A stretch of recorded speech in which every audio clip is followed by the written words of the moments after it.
going on, guys? I'm your old mate, Dr. Cuss. This is Encyclopedia Ray, and you're watching Just a Tippin'. And tonight we've got a spectacular international guest for you. You all know him as Mr Mullet. Simon Biggs, welcome, guys, Mr Mullet. How you doing, my mate? What's that? How you doing, bro? I'm good. How the bloody hell are you? We're spectacular, mate. We're so happy to have you on. Thank you so much. Welcome, my friend. You've made such an impressive. Lately you're just like right up there, bro, in the burnout scene. Fuck. Tell us, bro. Tell us who's Simon? Who are you, bro? Who's Mr Mullet? Give us a bit of a rundown, a background on you, the man, Mr Mullet. Oh, mate, I don't know. I started a bloody Facebook page for me car that was Mr Mullet. The car's Mr Mullet, and then buddy, here we are. I'm doing buddy podcasts and getting phone places and stuff. So, yeah.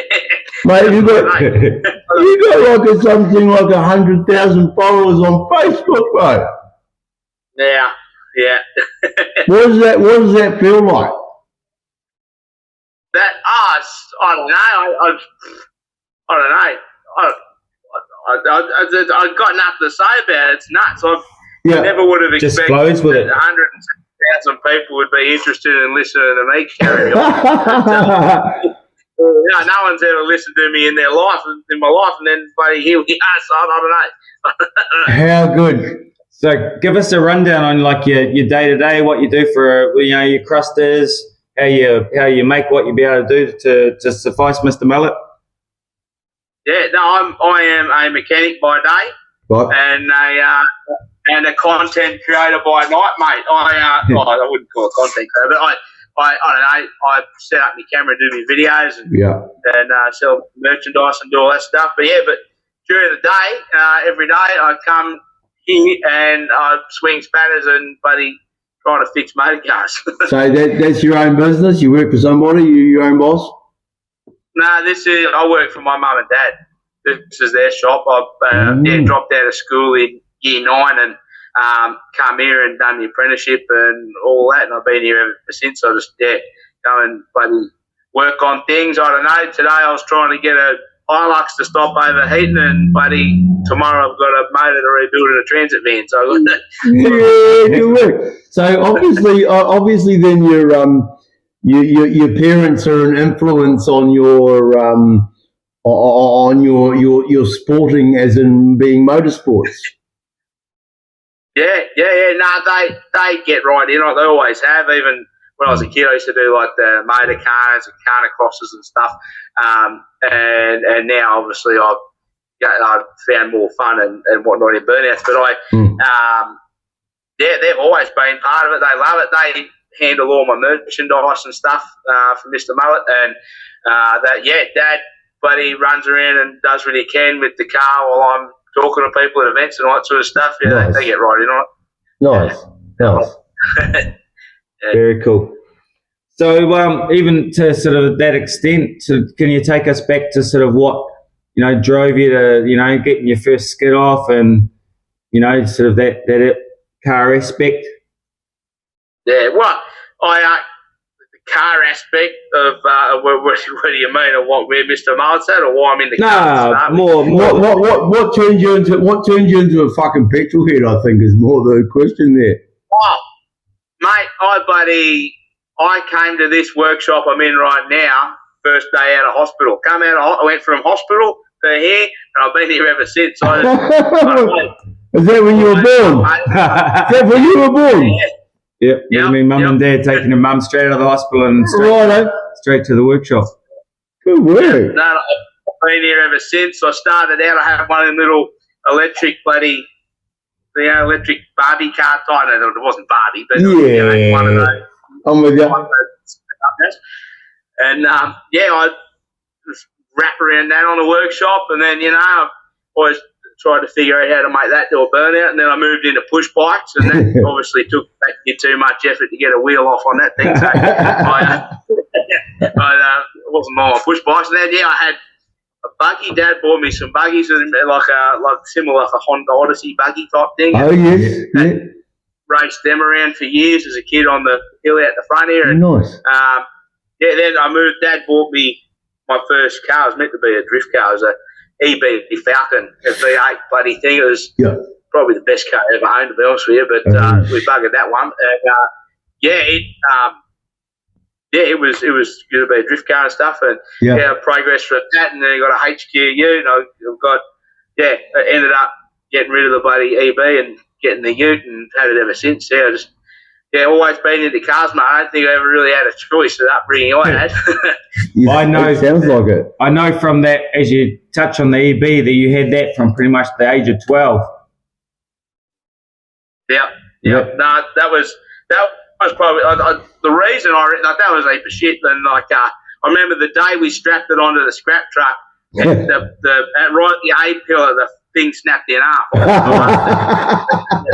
why I want to get rid of it. But we painted it up, and that was the first motor I ever rebuilt when I was 14 with Dad, and taught me about Holy carburetors, ignition system. Taught me all that stuff. And that, so all the stuff, and that's all the experience. That's where it sort of got me to here, I suppose. So you've still got the HQU? Did you just say? Yeah, well, I do. It's sort of like a secret, it's not a secret because I keep talking about it and telling everyone else. I've heard about it. Everyone bloody knows about it. But, I had bought it when I was 14, and we started putting some floor plans in it and stuff at home, and with Dad, and then, it was sitting in under a guy's house in his shed for like 10 years. And when I bought it, and then I've had it for like 14 years or something now, but I remember he had it like re-sprayed and that, bare metal and this and that. And it had them big, thick, bloody bump strips up the side. Yes. Like, I'll pull them off, they're terrible. And I pulled that off with this much bog underneath it. So that turned into a bare metal respray, and then that turned into, we'll pull the body off the chassis, and then, shit. Everything will be good. Shit turned to clay. So it's at my mum and dad's house. I haven't worked on it in years, but it's full painted, and it's like, realistically, you could probably have it going and on the road in a couple of weeks, not a problem. It's one of them things. I spent a house deposit on the bloody thing. It still hasn't going. Just a matter of doing it. It's there. I don't know. We've got other priorities. Mate, it's an HQ holder, mate. I don't know what else to say. They just, I've got Holden rust running in my veins, basically, from when I was born and brought up. But my burnout car is a Ford, and your burnout car is a Ford too, isn't it? And just give us a bit of a rundown on your car, mate, please. On Mr Mullet himself. On Mr Mullet himself, yes, please. That is so as it sits right now, it's a gas barra with some spicy bits in it, but the bottom end still. So that's the green top. Yeah. It's just boring old. It was a decent one as far as a decent gas barra goes, but it's in there with had a head service and bow springs, and it's somewhat mildly spiky, but it's not bloody hectic, So anyway, it's probably been the best motor I've ever had it. I'm up to 8 skids in it now. So well, I remember seeing when you got it out of the shop actually, and on obviously the tubey webs there, and it was certainly quite spicy. But the ute itself, what is it? Tell us about the actual ute. The actual ute, yeah, right. I not real clear with my words, am I? It is an AU Falcon ute. Yes. Believe it or not, I doesn't look like one. End off. No, I know. So I bought that ute when I was 14. Right. And I bought a lot of cars when I was 14. There's a lot of stuff happening when you're 14, bro. Like, was there a bit of did you harvest a big harvest or something? What's going on? Mate, I got my first job when I was 8 years old, and I've been working every day since. Right, okay. I remember I had 4 jobs going at one point for a few years as a kid growing up. Mate. Yeah, I've worked. Yeah, Good man. I bought that ute, and there was an AU. I bought it off auctions, not auctions. What was it? A car yard in Newcastle, which I don't know. How many bloody Kiwi followers go? That's about 4 hours from here. Anyway, I found it on Gumtree, and I bloody got it trucked up here, and it cost me like $1,300 by the time it was here, and then it was rusty, and it was poverty pack, bloody manual, no aircon, but the whole, it was a shit heap. Yeah. And at the time, because I'd just been to the V8 supercars and seen the utes, and I just wanted a ute. I thought it was sick, so I bought this bloody thing, and I wanted a V8 at the time because no one was racing AUs, but I couldn't afford a V8, so I bought an AU because I could afford it, and then put a bloody V8 front on. I started cutting, and it went too far, and I was like, ugh. It was less than ideal. I was bugging this ute I bought. Luckily, my dad's handy enough to he's also a mechanic in that old bed. He's also an old fart, so he's got a whole heap of bloody life experience. Right, and, we at the time, we bought a brand new VA Falcon rad support off board, and we cut, shut, and put that on there. And she's a VA now. Wicked, no, and you know the whole setup, bro, is just completely rad, and it's so good. It's so good to see. It really is. And you know the turbo setup, everything. What inspired all that? Just how you set it up. Was it a thing? Did you plan it, or it just happened? The money, mate. I'm just it. So I not long bought my house and sort of had my first baby and stuff which that was only not very long ago, but that's when I wanted to put the turbo on the ute. For years it was a V8 and it was known as too easy. Yeah. And it wasn't so bloody easy, I can tell you that. Got sick of putting Windsors in it and building them and spending money on that. So I thought, what's the bloody cheapest motor at the time? So it ended up with a Barra. And it was just normal old, plain old Barra. And it got sets off and did burnouts, bulk burnouts, not a problem. It was sick. And then I thought, I'm happy with this. And then I went to Brashenats just as a spectator. Yeah. And all these cars are oiling around, big V8s and stuff out the bonnet and all this stuff. And so I thought, my car used to be like this. And then anyway, well, what can I do to make this, a little less shit? Yeah. So I had another Barra here on a stand, and I thought, room doesn't matter here. We're going out the bonnet, and I've got a standard manifold. I moved my power steering pump reservoir, flipped it upside down, welded pipes and made things and whatever, and this and that, and then ended up with the turbo on it. And I can't fabricate exhaust, so I straight up. I bought a bend and bought some pipe, and it went up. And then that was the old setup. As it turned out. I had that on there for quite a while. I would have got 30 skids or so out of an engine before. It was only 5 pairs. I just wanted to go a little bit better and look cool. And then I started putting it on the internet, and then sponsorship and more money come into my life and all that sort of stuff. So I ended up getting a better manifold and better that. So now it's where it's at. The beast that it is.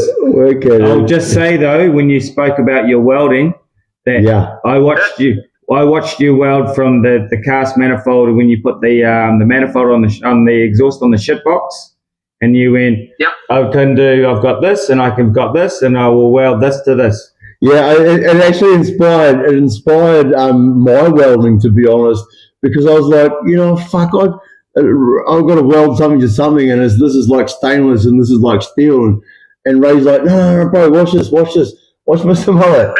And you're like, well, they say I can't do it, but I've got this and I got this, and I stuck it together with this. And you had the MIG in your hand, and I'm like, fuck it, all right, I can too then. And that's it. No, it's you can do all that. You can do anything your buddy like, mate. You can, man. You can. So, mate, I had one of my questions was what was your first car, but we've already gone through all that shit because, quite a good progression there. So I want to start talking about your burnout career, man. Like, so when was the first burnout comp you entered in, and what car was it? Your EB? Mate, no. So my EB, that was meant to be a drift car, but it turns out I can't drive for shit. So I ended up going to a drift day, and I worked at the track that the drift day was on out at Raleigh. Yeah. And they said, there's no cars on the track. What are we going to do? We've got to get something happening out there. So they sent me out there, and I was doing burnouts and stuff. And there's no videos. I didn't even have any videos of it. I think there might be one on my YouTube from years ago, but of that day I was just doing these big burnouts, and I had a bloody hoot and a half. I would have been 15 or 16 doing that, and that's where like my first sort of burnout taste sort of thing come from. And the first actual comp I ever entered was Brashenats in my ute, as when it was a V8. Right. Yeah. 2018. Yeah, it's just straight into the big leagues, mate. 2018, so that actually wasn't that long ago. What's that, 6 years ago? Yeah, 2018 was the first one, yeah. Yeah, so 2017, what did I do? That's when I started. How I got into bloody Brashenats, and how essentially the ute was built. I thought, is this? I had the HQ in the shed, and the ute, what is it? The BAU, whatever. Mr Mullet was in the shed, and it was half finished, and it had been sitting for a long time, and they both had and whatever. And I'd been to 2 Brashenats before, and thought, I could do this. Burnouts don't look that hard because I'm a naive bloody idiot. And I thought, if Mick Brasher lets me enter Brashenats and whatnot, I'll get this shit Falcon ute up and running. If not, we're doing the HQ. Right. As it was, I bloody missed out on the entry, so I Googled Brashenats, found a number on the thing, called the number, lo and behold, it was Mick Brasher's number. And he sort of knew me, and sort of, and not really, but he was going to know who you were. Yeah, I don't know. It still blows my mind. Mate, that's some gumption, mate. That's some big kahoonies there, really, isn't it? I want to just quickly ask you about your mullet, mate. How long have you had your mullet? My mullet, mate, I've had it since my first year of my apprenticeship. I always wanted a mullet. Yeah. And first year of my apprenticeship, which would have been 2013. So I've had it, 11 years? No. Yeah. Almost coming up 12. Yeah, something like that. I've had longer than they've been popular for. I'll tell you. Are they actually popular? I did not know that. I thought we were growing our mullets because we were unpopular and bucking trends. Yeah. Damn it. No, I'll say I started it. I got a mullet before they ever become popular, and I still got it, mate. Don't you worry. That's excellent. No, we have like the mullet culture is quite massive, and it's something that we've attached to over here in New Zealand. We're pretty big. Ray and myself, and we're making our show focus quite a lot on men's mental health and mental health. And in New Zealand, we've got the Mental Health Foundation has this thing every year called the Mullet Matters, and people grow their mullets or grow mullets, and like ladies get mullets chopped into their hair, and it's what started me growing my mullet a couple of years ago now.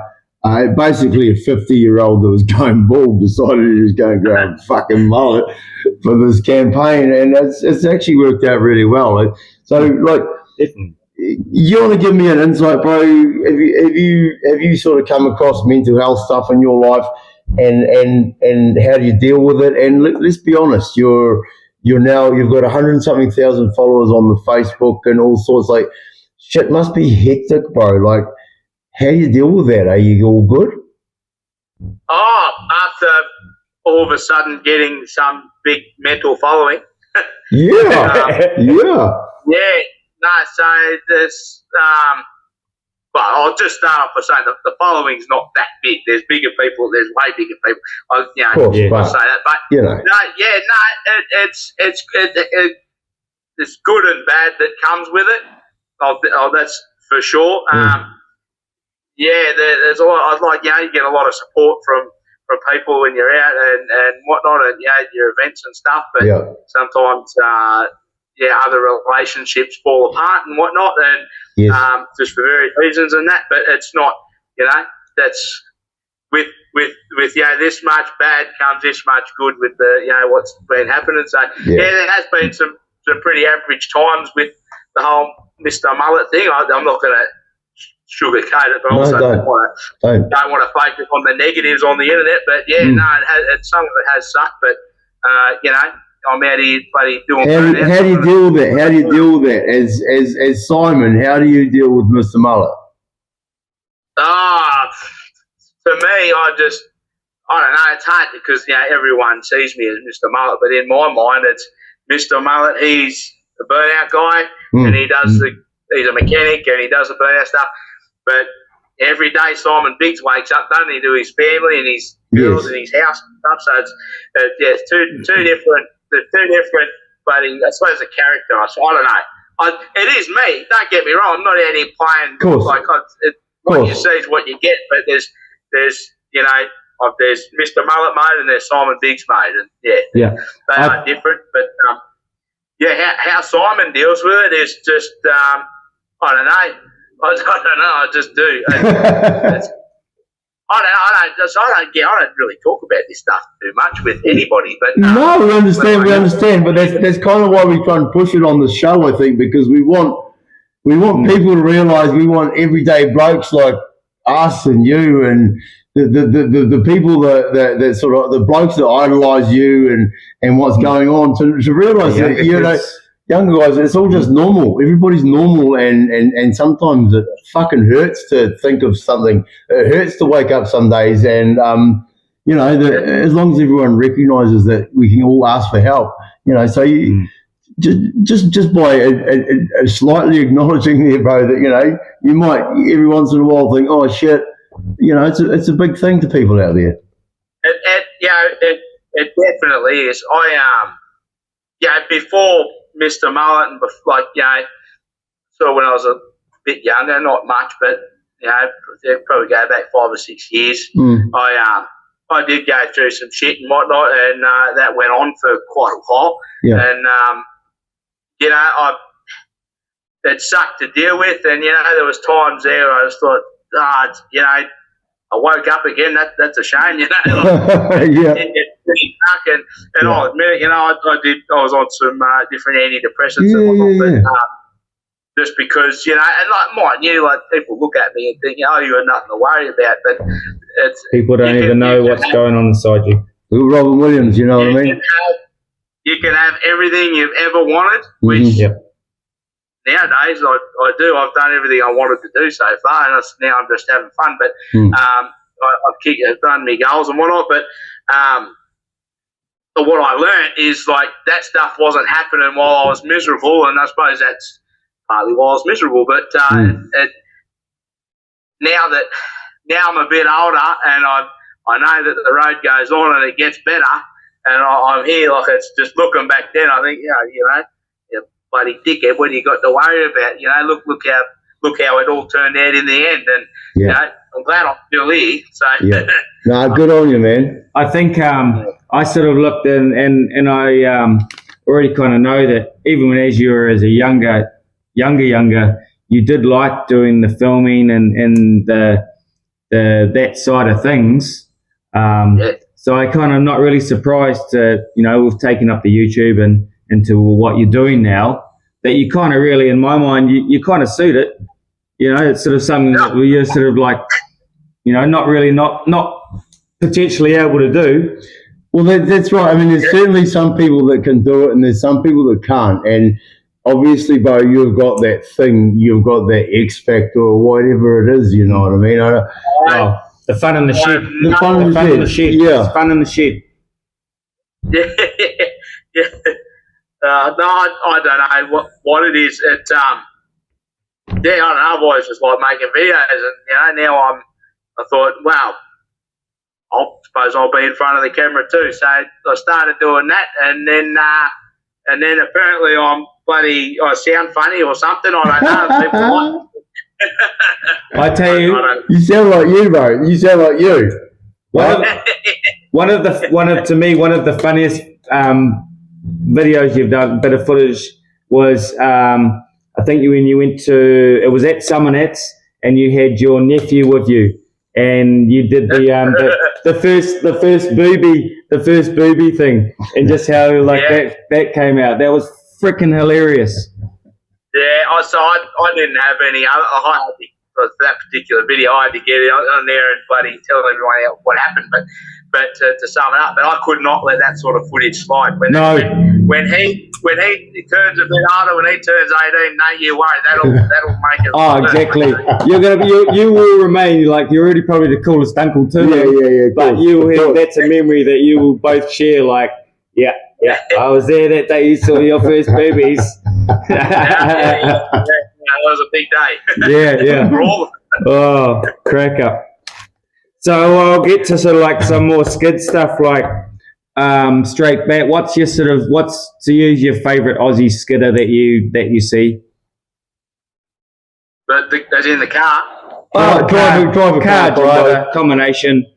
Car driver. I don't know. There's a lot to pick from. Who catches my eye is, and he's only new. He's only late, and you know him, and you've spoken to him. But Swifty, he come out of nowhere, and like he's driving, and I know he crashed it up the other day, whatever. It was great. And he's been sending me Snapchats and stuff of him pics and that, but he's a top bloke, but other than saying about how good he is as a bloke, but as far as actual skidding and being on the pad, he just a little tiny car come out of nowhere. It's just that thing's just interesting to watch. It's just a good watch, isn't it?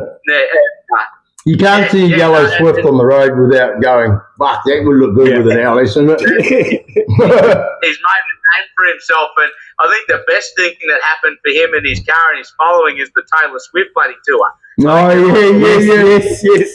There was a lot of memes coming out.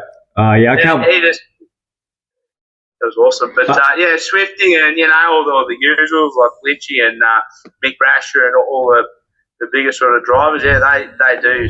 Yeah, it's really catch they're up there, but yeah. You got any Kiwi cars, Kiwi drivers on your radar? You know who's over here running? Sean with Barely. We come out in the Burnout Masters update game together. And the same white. update. The white EL? EB, mate. EB, yeah. Oh, yes. Yeah. Right, yeah, okay. So actually, that just takes me to Burnout Masters, actually. So you're on the Burnout Masters. Yep. And what's the deal? Do they pay you every time someone buys your car on there, or what? Yeah. I don't like to talk about it too much, but I get a commission out of it. Oh, that's cool. Yeah, I'm yet to know what it is. I haven't had a payment or anything of it yet. Okay. That happens. That because of the way Google and everyone does their banking and their reconciling and stuff, it takes forever. But I don't know what I'm in for. It's just cool to have the car. Just cool to have it on. Do you know how many people have bought your car yet, or what? Matt that bloody works with me here, his whole tribe of kids have bought it, and his family, and I know that I get sent photos from different people I know and their kids playing the game and driving mine around on there. Yeah, it's good. My son, who you just met before we started doing our filming, he's got it on his Burnout Masters. That was one of his first ones. He bought Nut Out Hayden Wilby's from over here and then in your one. So that was his. Yeah. Thank you. So I do appreciate it. Do you get people recognising you in the street, Simon? Like people that you wouldn't normally know you as being you, you know? Yep. Yeah. That's nuts. That's been going on for years. Before even Mr Mullet. Right. that lawnmower video that originally went viral that I had. Yes. Bloody stupid death trap lawnmower. That when that first went viral, I went to the Gold Coast and I had people, they recognised me. Oh, really? But from my Kiwi friends that don't understand where that is, that's 4 hours north of here from where I am. So that's in perspective, it's a city. Kiwis know where Gold Coast is, mate. We fucking habitat it more than you Aussies do. Yeah, mate, you don't know where bloody I am, though, do you? You're in New South Wales, mate. It's not a big state, but it's a bit of a state, I suppose. It could be anywhere. You guys just won that trophy, didn't you? What trophy? I know some foosball one. Yeah, I don't know. How's that? I do not watch sport at all. I know nothing. As a fat kid, I could not care less for like footy and stuff. Well, congratulations on just winning the State of Origin. Oh, did they win that? Thanks, man. Yeah. So let's move on to something slightly more important than State of Origin. What's your favourite fast food? My favourite fast what? Fast food. Yeah, look, honestly, the cafe across the road from my workshop, right? Joanne Rally and Eats, mate. They're straight across the road, and she does a wicked smoked brisket jalapeno cheese pie, and that's one for breakfast.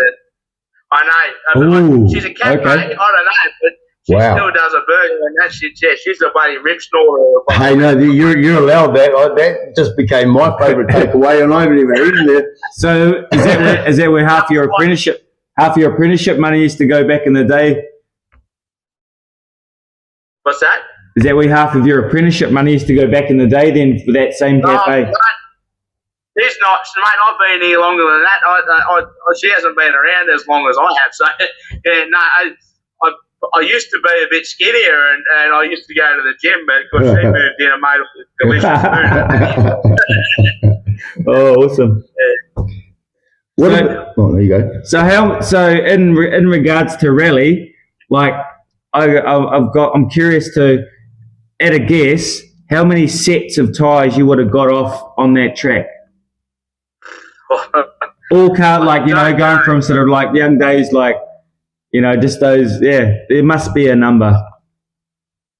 I don't know. It'd be, I don't know. See, I used to work at that track, and Chris, the owner of Rally Raceway, he knew my family long before I was ever around, and anyway, I got a job out there working on the go-karts and doing all that stuff. And he used to let me bring my drift car to work, and when there was no go-karts on the track, he'd send me out in the car and try to get the practice in because he wanted to see me get somewhere. Nice. Nice.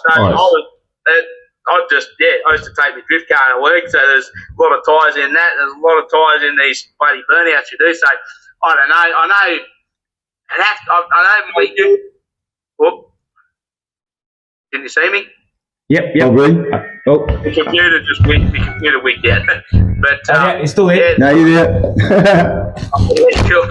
I don't know, over probably 70 or 80 nowadays. I don't know. You'd think it'd be more, but yeah. Well, I kind of counted. I think just with the shit box in your videos, you think you're about at least 10 sets on that one just alone, just in the sedan. Yeah, easy. Yeah. Nowadays, I'm a bit smarter nowadays in that I only like to do probably 3 sets in a day in a car because the old barriers get a bit cranky and whatnot, and it's just too much on them. I know people are going to do 9-10 sets a day in their car, but I like to preserve it a little bit more than that. I'm happy with 3 skids at my local track, considering I go all the way to Sydney or Brisbane for 1 skid. So. Yeah. Well, you're doing those days also too. I noticed, like, you're 4 up. You're taking people for rides, giving them the blooming time of their day, and then like love it. Poor car, like it does pretty bloody well. Yeah, lately it does. Yeah, that last skid I did it was TGI Friday, and it was blowing. It was nighttime, my first nighttime skid, and it's blowing flames and all this stuff. And that's everyone said, I think that was the best burnout I've ever seen you do. And I come off the track thinking, wasn't that great, but I think it was just impressive because it was fire and sparks and noise and complete utter disregard for any sort of as they say, the violence of it all. So have you got any plans to run both cars at an event, to be like somebody who takes along 2 cars to one event? We know there's a few drivers like that in Australia. No, maybe, I don't know. I've seen we've only got the Mr Mullet Express, mate. We've only got the little truck with I've got a little enclosed trailer goes behind that I put Mr Mullet on. I'd have to those heavy ramps. Don't get me started. But there's that, and I'd have to. I don't even have a tow car. I don't own a car newer than 30 years old. You and me both. I'd have to do a sort of tow car and a trailer out. So no, I think more than likely the XR6. I'd like to think, like the shit bloody thing. I'd like to maybe send it away and do so, like fly in, get someone to take it, find someone to look after it wherever it goes, and then I'll fly over where it is and do a skit. I'll just send it over here to New Zealand, mate. We'll look after it for you. You can fly over here and do burnouts whenever you want, brother. Flights are awfully cheap to New Zealand, mate. I didn't know this until last night, and I googled it. They're not as dear as I thought they were. No, we're a cheap country. Well, that's the other thing too, and almost would lead me to a question, but I know that ultimately, like I've seen you get asked a question in your country, and you were asked, where would you like to skid or take a car to skid? And out of all the places you could have said, you said New Zealand. Not only that, Rapinats or Muscle Car Mania. Yeah. Like they're one of the 2 coolest, events that we have in the country for what we're into.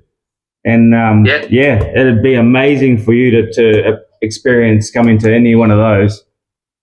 I would love to, and I've talked to a couple of burnout people and whatever with cars and stuff about going over, and there's nothing in concrete or in the works at the moment. We're all sort of just accumulating money and trying to get our cars right. But eventually, I'd like to think I'd come over one day, whether it's Mr Mullet or me shitty, I don't know. Yeah. But either one, I still get over there and bloody send it. So, I'd love to come over. Yeah. We'd really love to have you here, and I think as a country, we're starting to really respond to how Australia's presenting itself, I guess, on the world stage, and we're kind of sitting there like a little puppy going, please, can we be involved? We've got some cars here that can do it, you know what I mean? Do you have any aspirations to go over to the United States, Burnout Masters, Power Cruise?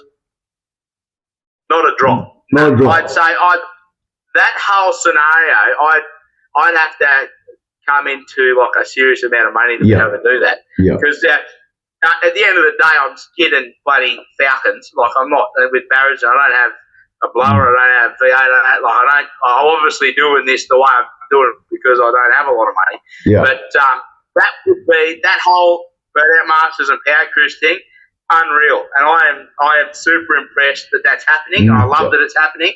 Yeah. Because it's opening up a lot of opportunities to other burnout guys and stuff that can afford to do it and that do want to do it. That experience would be unreal. Just to go to America and watch it would be unreal. But again, like I've yet to bloody make any car I own reliable enough to take over there, and also worth taking over there. I don't do the best skid out, and neither does the car. There's more interesting things to watch and better cars to watch and whatnot. But I can't ever see that. But they've got to be reliable, and that ain't in my name. So that's okay, man. So have you seen our car over here, the Pest? What's that? Sorry, the Pest. So we've got a car driver combination over here, Tony Wiley and the Pest. And he's got an 8. Yes. You see that? I know Tony Wiley. I sometimes comment on his Facebook. Right. Excellent. So I've actually called Tony Wiley out, as who I want to have a go up against at Burnouts next year in my Menace BA sedan deleted Burnout Ute. So yeah, I'm looking forward to that. But he's very similar in the style of his vehicle, apart from the fact that he's running 30-something inch wheels. No, I love it. I don't know, when Hayden come over for Summer Nats, well, Nut Out, for people who don't know names, he come over for Summer Nats, and he got me to do the video. So do a video to Tony for me, would you? You got to bully him or something, pick on him. So I did a video for him and whatnot, and then their friends on Facebook. I love his ute. That's bloody awesome. I think it's sick. I see it everywhere too. And the other thing that I've been seeing on the internet is your ute-ish. The Menace, the green thing, yeah. Yeah, I saw that. I was like, oh my God, this is competition. And I found out it's across the bloody water, so I was safe. But oh, mate, you just gave me the biggest fucking swell head I've probably had in a long time, so I appreciate that. Thank you, bro. In my opinion, I'm the most hated Ford Falcon driver in Australasia, and that thing hasn't even really gone yet. It just looks cool, you know. It's just, I don't know about most hated, but I think it's sick. Cool. There's something different in it. I'd rather see it doing that than buddy sitting in a paddock, or do it just not happening. You know? Absolutely. No, well, I'm happy to hear that, bro. And you wait. The end product is going to be quite spectacular. We got drift wing and rear bars and all sorts of stuff. It's and then it's just to see whether I can drive it or not. That's the next story. That's I don't know. I struggle in that department too. I'm better on a spanner than I am on a steering wheel. So. Speaking of spanners, being a mechanic, what's the worst car that you like working on? Anything European. European stuff? Earlier. Pardon? You're just all the Euro stuff. Anything European, I've got a bloody a transit van, as I said a bit earlier. I'm doing a motor in, and we had a nightmare with the bloody thing, and that's a Ford still, but it's still European as far as I'm concerned. And I don't know. I don't like European cars, and that's that. Yeah, I've seen people barra swapping the transits on a couple of these groups over here, but. You know, there's maybe future. Well, I think the electric transit just took out the fastest time it could with on the weekend. Electric, yeah. You couldn't it's a say a worse bloody combination. Oh, it's crazy. A barra and a transit. Hey, I'll see you later. That's what we're talking about. So, mate, tell me, what's have you got anything future plans with Mr Mullet? Like, you going to go any more with it? You plan to do more? You're going to drive Mr Mullet as it is and just enjoy it? I've just been working on the reliability for my whole burnout career so far, and that's I've sort of somewhat come up a little bit in that department. But I just want to just drive it and use it and have fun with it. I have considered maybe doing another V8 car or something little with a V8. Right. I've considered that, but they're currently not in. Like I have 6 cars and 2 trucks. Time and money. So I got too much. I'm gonna have to sell, so I'm gonna have to do something about my collection of shit. So before that happens, I'd have to free up space. Yeah. That will happen whenever it happens. I wouldn't mind doing a V8 and something little. So that's eventually on the cards. But yes. Hang on. I've got the phone ringing. Yeah, all right. Yeah. Real life stuff. We'll chat to Nana. It's all good. It's security telling me I've bloody been here too long. Oh, that's good. Chicken, that's good there. The chicken. Oh.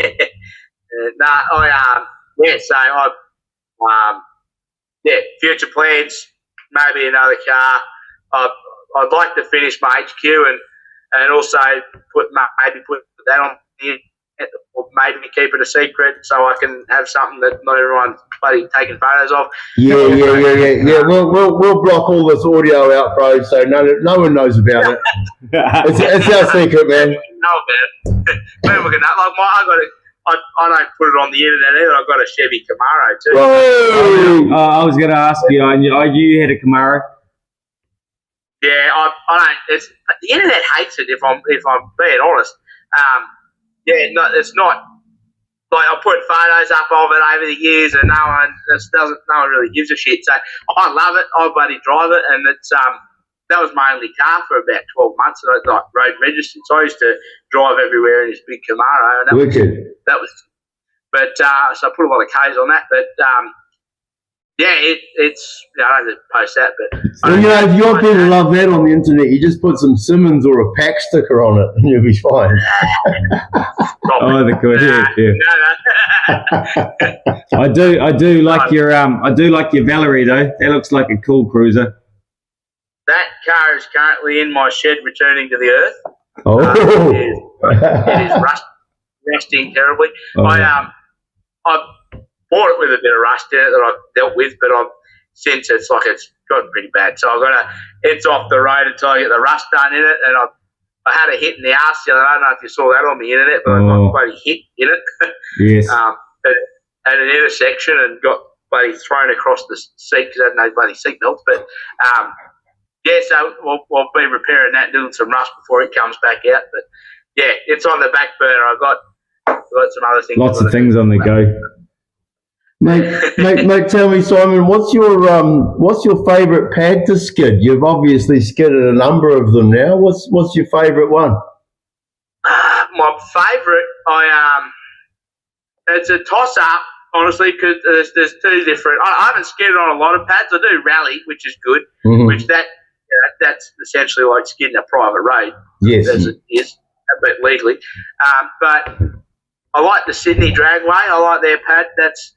That's awesome, but there's sort of, I don't know, there's you go to Summernats, that's good. Yeah, for me, I don't come in on the tip in as hard as I would at Sydney, but you can make use of the entry and exit chute. So whether or not that's starting Sydney Drag, I'm sure their bloody venue is good as bloody the best. So I'm sure they will maybe sort that out in the future. I don't know, but between Summernats and Sydney Dragway, they're my two favourite. I don't know how I feel about it. I can't make my mind up. If you win Summernats, it's going to be your favourite. If you weren't restricted to money currently right now, would you travel up to do the Tropical Meltdown in Cairns? Yeah, well, I don't know. I could. There's talk of me going to Cairns as it is for Skids for Santa with NQ Burnouts. They flew me up last year with my whole family and put me up and give me a hire car and everything. I run around the event and buddy made a fool out of myself with my mics and buddy and me bloody duck bloody costume. But I went out there for that, and I'd like to go back. Potentially send the silver car at the end of the year. Yeah. Send it up. Oh, yes. Yeah, it'd be. Yeah, so that I would. Yeah, but Tropical Meltdown, I'd love to go up there, but that's just poor planning on my behalf, because not long after Tropical Meltdown, NQ Burnouts has a round of their championship. I could have done that too, but that's whatever. I would like to travel around, definitely. There's a lot of events over there. Probably, obviously, a ton more than we've got. You've got a lot more states. You're a far bigger country. Where do you see the future of Burnouts going, as far as competition, consolidation of competition, safety? Is anything going to change? Is any ruling body going to come in? Motorsport Australia or New Zealand? You know, how do you think it's going to go? Pro? I don't know. I've heard different people say about maybe having to get burnout cars teched in the future or something. Maybe, I don't know. Don't listen to me. I'm full of shit. No. I don't know where it'll go. But I assume that was quite a few years ago that was said. So I assumed that was going to happen. It happened one year. But I don't know. fire suits are bloody awesome. There's not much more you can do. Like, you don't often see someone get hurt at a burnout event. The only thing that maybe I think should happen is the cars, personally, I think they should have like an isolator on the outside of the car like rally cars do. Right. So you can pull the cord and turn them off. I think that would be bloody a good thing. Cool, yeah. But that I don't call me stupid, but there was an incident over here in Australia where maybe that would have saved a life. But I don't know. I honestly don't know where bloody the safety side of things is going and competition. I don't know. It's only I've noticed burnouts is only getting bigger, so it could be very interesting. I see a lot of the younger sort of kids with their Commodores and Falcons skidding private roads and stuff, making their way into actual bloody comps, which is quite scary. Yes, that's what we're trying to push over here, really. Yeah. As well, they can steer a car with no horsepower, buddy, with unreal, you know. So that's a concern as far as competition's concerned. But I don't compete for competition really anyway. Like if I'm going to use the ute for anything, I want to use it in. I'm not going to go to an open sort of track day, just because of how dear the car is to run versus and especially the fact I'm on the internet now with it. So I want to sort of do events that get me out there, so to speak. But I don't know. So we've got quite a big takeover culture here in New Zealand, and I guess it's unfortunately boomed a lot by the whole Mexican hoon cartel, Aussie sort of stuff, and not that we're saying that's shit, because we're all hoons over here as well. Let's be honest. No face, no case. But we really want to see it go on the pads. The thing with New Zealand is we have fuck all pads to go to, and so over there, like your rally track, that's quite easily accessible here. For me, I live in Raleigh. I work, live, and race in Raleigh, so I don't really need to go anywhere. But that is the only track between here and Sydney and Brisbane. It's halfway. But did you have to wait for a special day, or can you go there often? Back in you could just go out there and sort of pay for the day and that. But now they had go-karts, hire carts during the week, and then on weekends they'd also have the hire carts, but you could go out there and buy a bit of track time as well. But they've stopped the hire carts, and it's his bread and butter's sort of gone, and he makes more money out of the events on weekends. So usually there's something on every weekend nowadays, where it's rallycross, burnouts, drifting, whatever. So but that being said, that's if I want to do a burnout, like there's a pad at Hepburn Motorsport Park down at Curry, which is Newcastle, which is like an hour or maybe an hour and a bit from Eastern Creek, from like the Sydney Dragway, and the pads over here, like there might be a lot of pads, but there's a lot of kilometres between them. So I'm not allowed to take my ute to rally anymore because it's too loud. There's noise restrictions out there. Right. So Yeah, we sometimes worry about that. There's like in the city that we live in, Tauranga, in New Zealand, we've got a raceway here. It's a stock car track more than anything, and they have drifting there as well.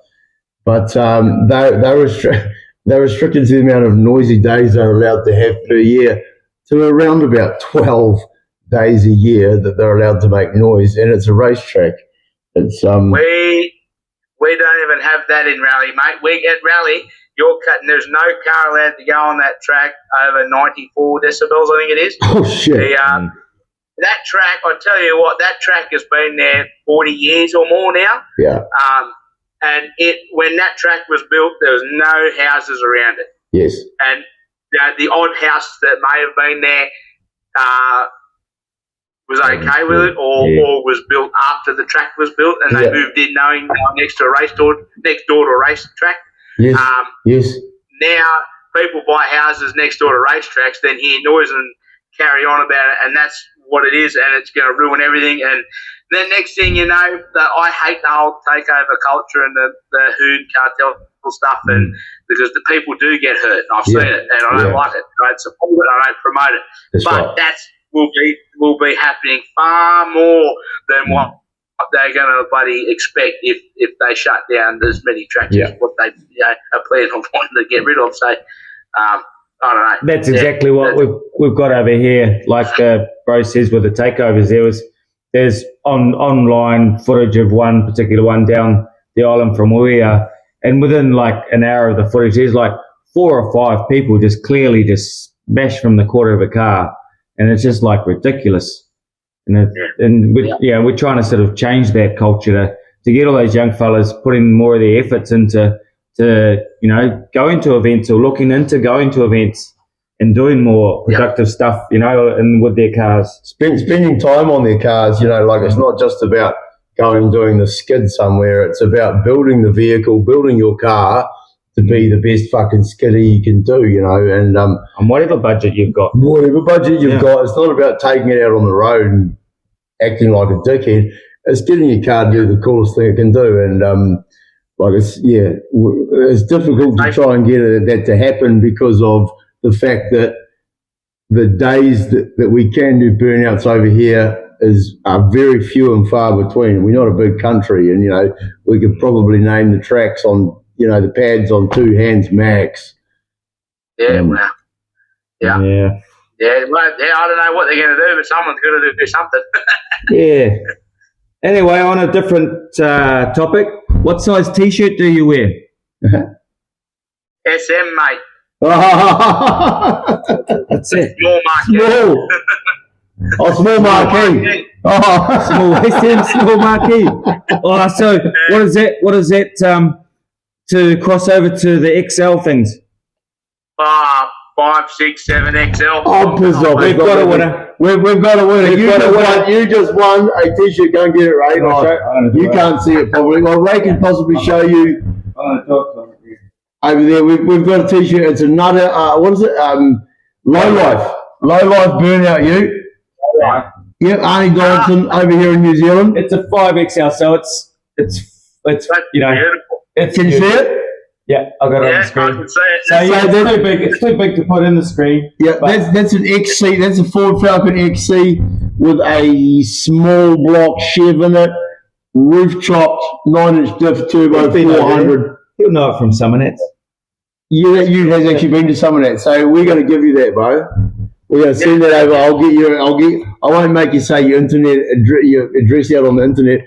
Like Ray just asked you to give your fucking size out on the internet. Like, no, it was bold. It was bold, but it was worth it. It was worth it. I give a shit, mate. Buddy, they say the camera adds 5 pounds, and turns out I've eaten about 15 cameras.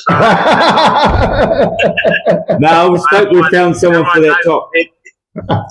My last name's Biggs, mate. Where do you think I'm going to be small? Yeah, exactly. Nah, awesome.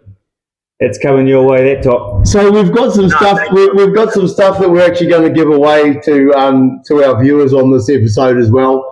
And we've got a pair of these. There's some low life jandals, flip flops. You call them Australia flip flops. Yeah. And those are low life. We've got a scrumpy cider. Have you got scrumpy cider in Australia? Yeah. What's that? It's probably like Nick-Off. Have you got Nick-Off vodka still?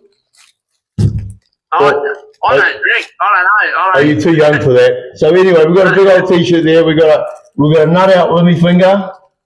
Yay! And we got a fifth room. I know we got a Jim Beam key tag as well. So we're going to give these away. And for anybody that wants to win these, what you have to do is you have to like this video on the YouTube. I want you to comment on this video on the YouTube. You have to like our page on the Bookface, and you have to like Mr Mullet Burnouts too, also on the Bookface. You do all those things, you go into the draw, and we'll pull this out of the hat at some stage in the next whatever. And there you go. So, have you got anything else you want to let us know here in New Zealand tonight, mate? Have you got some tips, Simon, for anybody wanting to come up in the burnout scene? What are your tips? How do you do it? What do? Do you just enjoy it? You go for money? What's the deal? Don't do it and buy a house. Don't do it for a house. Oh, fuck, there you go. No. I'll be serious. Buy whatever you can, whatever you can afford. The rear drive. Get the bloody welder out. Get your mate's welder out. Pay someone to do it. Doesn't matter. Weld your diff. Lock your brakes off, and buddy, just have as much fun as you possibly can. Full send or no send. Exactly Awesome. right. Do what you can to make them skid, and then when you realise that standard cars do shit skids, start playing with it from there. Yes. Great advice. Great advice. Well, Simon, bro, thank you so much, Mr. Mullet. We really appreciate your time, bro. Appreciate you coming on our wee little new podcast show here in New Zealand. And mate, we just wish you all the best. We can't wait to meet you. We know we're going to one day. We'll be here. You'll be there. Either or, it's going to happen. So thanks so much, mate. Yeah, we're really, really thankful for your time. Thank you for having me. I do appreciate it. And I thank you for the offer, the invite. And I was lucky I bloody seen the message. But I was stoked. Yeah, well, we're coming we're gonna pretty much just try and find every Australian woman, burnout enthusiast, person, professional that we can, to have a talk with us. So this isn't the last time you've had our tip in you, bro. Just saying. Awesome. Go home and enjoy my popcorn chops tonight, I think, and fucking awesome. And your day, have a much better day tomorrow. Yeah, better day tomorrow. Right, everybody. Thank you so much for watching, and we'll catch you next time. You can all fuck off now. See ya.